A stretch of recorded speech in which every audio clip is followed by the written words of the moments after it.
Hi, I'm Lynda Margaret, and I am the podcast reader.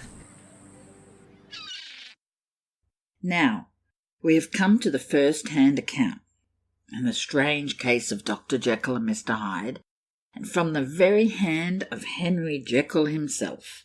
We have learned of Mr Hyde through the account of Mr Enfield, Uttersons' walking friend, Mr Uttersons' own investigations, the murder of Danvers Carew, Poole's experiences, and the fears of the household of Dr Jekyll. Lanyon also provides his evidence as to the disastrous nature of this case in his narrative. All that remains is for us to let the man himself, Dr Jekyll, tell us the truth of the situation. I love how this book goes from the events to the witnesses and now to the person himself. Is he a victim or a perpetrator? We are yet to discover. Henry Jekyll's full statement on the case. I was born in the year 18-something to a large fortune, endowed besides with excellent parts, inclined by nature to industry, fond of the respect of the wise and good among my fellow men, and thus, as might have been supposed, with every guarantee of an honourable and distinguished future. And indeed, the worst of my faults was a certain impatient gaiety of disposition, such as has made the happiness of many, but such as I have found it hard to reconcile with my imperious desire to carry my head high and wear a more than commonly grave countenance before the public. Hence it came about that I concealed my pleasures, and that when I reached years of reflection and began to look around me and take stock of my progress and position in the world, I stood already committed to a profound duplicity of life. Many a man would have even blazoned such irregularities as I was guilty of, but from the high views that I had set before me, I regarded and hid them with an almost morbid sense of shame. It was thus rather the exacting nature of my aspirations than any particular degradation in my faults that made me what I was, and with even a deeper trench than in the majority of men, severed in me those provinces of good and ill which divide and compound man's dual nature. In this case, I was driven to reflect deeply and inveterately on that hard law of life which lies at the root of religion and is one of the most plentiful springs of distress. Though so profound a double-dealer, I was in no sense a hypocrite. Both sides of me were in dead earnest. I was no more myself when I laid aside restraint and plunged in shame than when I laboured in the eye of day at the furtherance of knowledge or the relief of sorrow and suffering.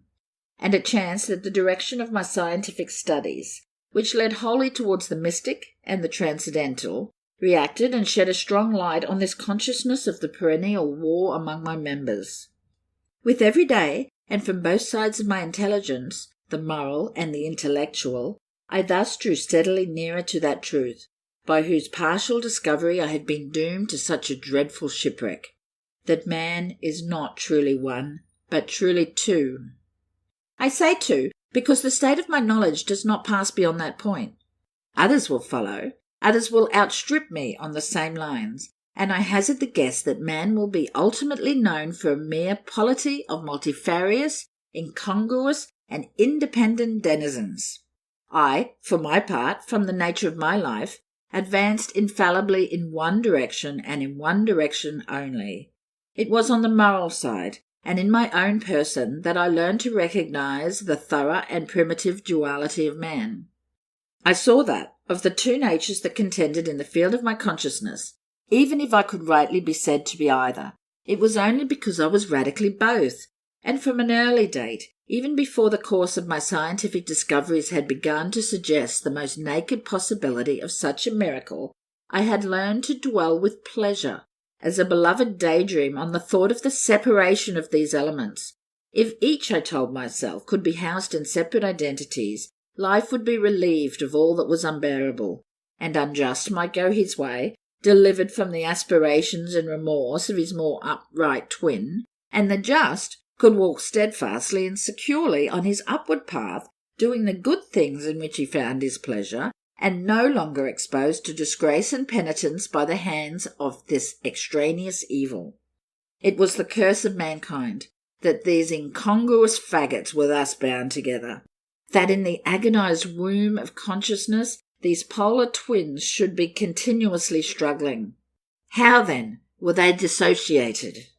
I was so far in my reflections when, as I have said, a sidelight began to shine upon the subject from my laboratory table. I began to perceive more deeply than it has ever been stated the trembling immateriality, the mist-like transience of this seemingly so solid body in which we walk attired. Certain agents I have found to have the power to shake and pluck back that fleshly vestment, even as wind might toss the curtains of a pavilion. For two good reasons I will not enter deeply into this scientific branch of my confession. First, because I have been made to learn that the doom and burden of our life is bound forever on man's shoulders, and when the attempt is made to cast it off, it but returns upon us with more unfamiliar and more awful pressure. Second, because, as my narrative will make, alas, too evident, my discoveries were incomplete. Enough, then, that I have not only recognized my natural body from the mere aura and effulgence of certain of the powers that made up my spirit, but managed to compound a drug by which these powers should be dethroned from their supremacy, and a second form and countenance substituted, none the less natural to me, because they were the expression and bore the stamp of lower elements in my soul. I hesitated long before I put this theory to the test of practice.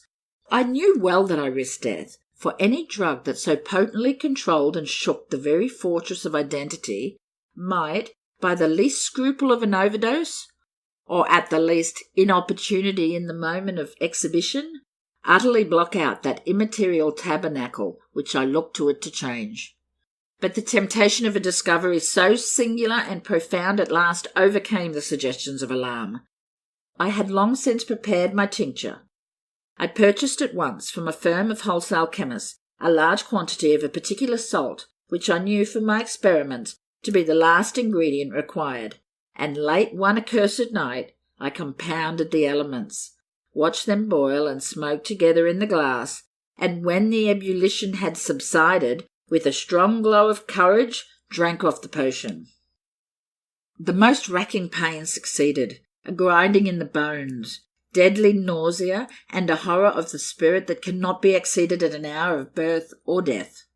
Then these agonies began swiftly to subside, and I came to myself as if out of a great sickness. There was something strange in my sensations, something indescribably new, and from its very novelty, incredibly sweet. I felt younger, lighter, happier in body. Within I was conscious of a heady recklessness, a current of disordered sensual images running like a mill race in my fancy, a solution of the bonds of obligation, an unknown but not an innocent freedom of the soul. I knew myself at the first breath of this new life to be more wicked, tenfold more wicked, sold a slave to my original evil, and the thought in that moment braced and delighted me like wine. I stretched out my hands, exulting in the freshness of these sensations, and in the act I was suddenly aware that I had lost in stature. There was no mirror at that date in my room. That which stands beside me as I write was brought there later on, and for the very purpose of these transformations. That night, however, was far gone into the morning. The morning, black as it was nearly ripe for the conception of the day. The inmates of my house were locked in the most rigorous hours of slumber, and I determined, flushed as I was with hope and triumph, to venture in my new shape as far as to my bedroom. I crossed the yard wherein the constellations looked down upon me. I could have thought with wonder, the first creature of that sort that their unsleeping vigilance had yet disclosed to them. I stole through the corridors, a stranger in my own house, and coming to my room, I saw for the first time the appearance of Edward Hyde. I must speak here by theory alone, saying not that which I know, for that which I suppose to be most probable. The evil side of my nature, to which I had now transferred the stamping efficacy, was less robust and less developed than the good which I had just deposed. Again, in the course of my life, which had been, after all, 9/10 a life of effort, virtue, and control, it had been much less exercised and much less exhausted, and hence, as I think, it came about that Edward Hyde was so much smaller, slighter, and younger than Henry Jekyll. Even as good shone upon the countenance of the one, evil was written broadly and plainly on the face of the other. Evil besides, which I must still believe to be the lethal side of man, had left on that body an imprint of deformity and decay. And yet when I looked upon that ugly idol in the glass, I was conscious of no repugnance, rather of a leap of welcome. This, too, was myself. It seemed natural and human. In my eyes it bore a livelier image of the spirit.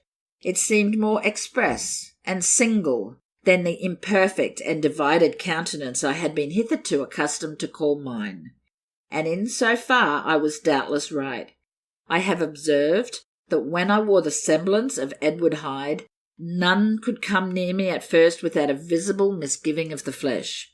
This, as I take it, was because all human beings, as we meet them, are commingled out of good and evil, and Edward Hyde, alone in the ranks of mankind, was pure evil.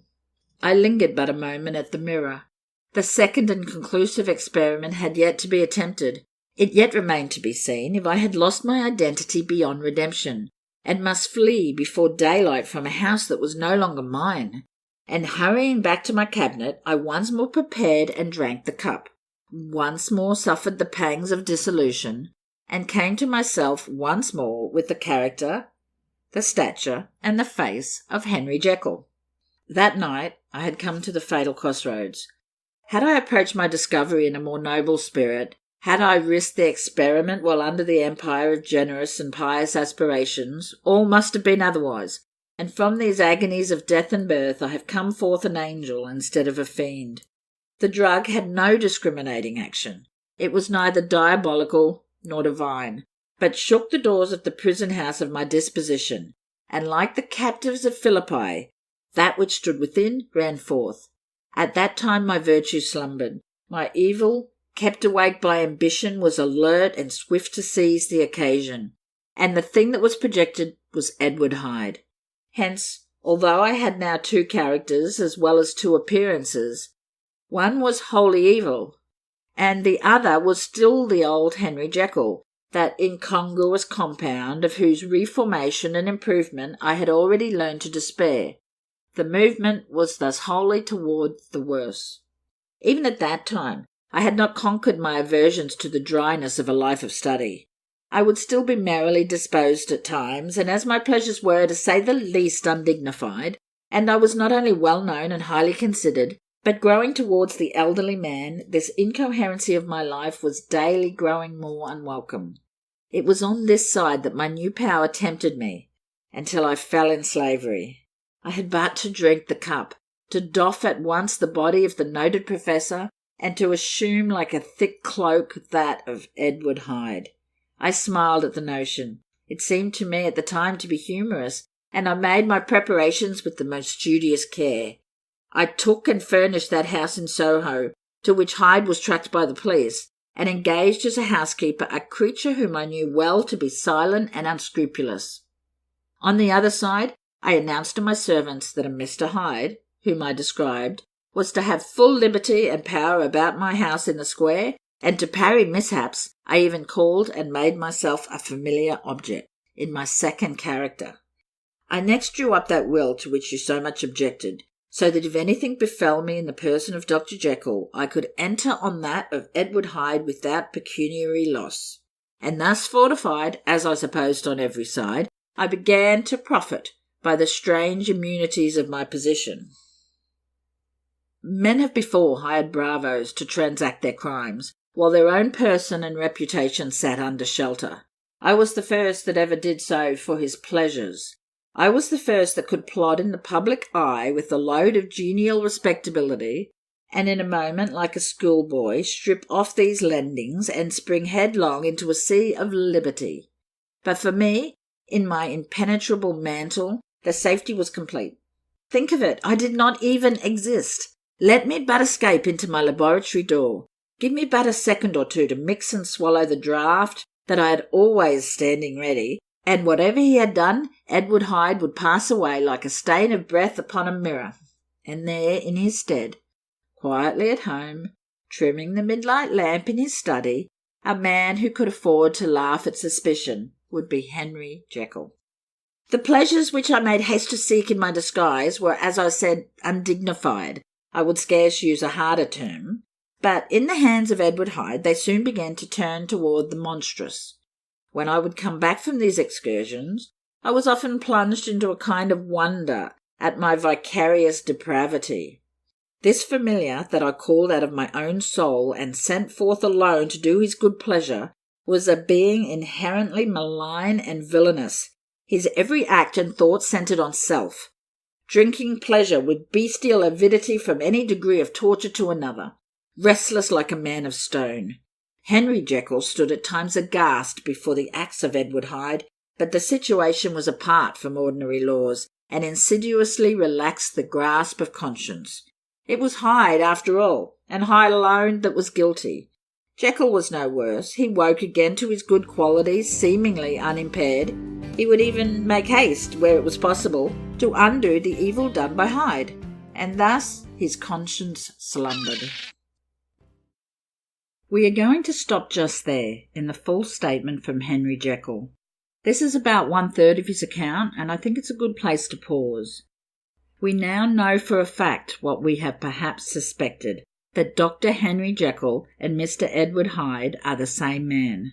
I think it is very important that we start to know why the good doctor embarked on such a mystical transformation. He had been confronted with the duality that lives in all of us, the desire to do good for one's fellow man, and the desire to do evil in the pursuit of singular pleasure. When in the body of Edward Hyde, he found himself feeling lighter, happier, and free from expectation and social demands. He enjoyed these moments of freedom, and when transformed back to Henry Jekyll, he had been able to live without the curse of regret, saying to himself that it was another who had committed the acts. Jekyll was free of his own conscience. That's it for today. So much to think about. I can't wait for tomorrow. This is the Podcast Reader, and I am Lynda Margaret.